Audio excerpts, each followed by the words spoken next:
તમારું સ્વાગત છે। મિત્રો અત્યારના સૌથી મોટા સમાચાર સામે આવી રહ્યા છે। વોટર વર્કર્સ તૂટી પડતા મોત જ્યાં મિત્રો મોડી રાત્રે થયું દુઃખદ નિદાન।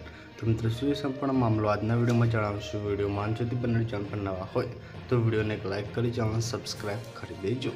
મિત્રો વોટર વર્કર્સ તૂટી પડતા મિત્રો બાળકનું મોત થયું છે। જ્યાં મિત્રો સાબરકાંઠા દુઃખદ સમાચાર સામે આવ્યા છે।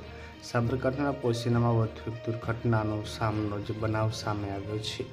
પોશીનામાં મિત્રો 50 વર્ષ જૂનો વોટર વર્કર્સ તૂટી પડતા મિત્રો 9 વર્ષના એક બાળકનું દટાઈ જતાં મોત થયું છે। વરસાદ પડતા મિત્રો આ બાળક વોટર વર્કર્સને મિત્રો નીચે ઊભો હતો અને મિત્રો આ દરમિયાન અચાનક વોટર વર્કર્સ તરાશે થતાં મિત્રો દબાઈ ગયો હતો અને ત્યાં તેનું ઘટના સ્થળે જ મોત થયું હતું। તો મિત્રો ખૂબ જ મોટા દુઃખદ સમાચાર સામે આવી રહ્યા છે।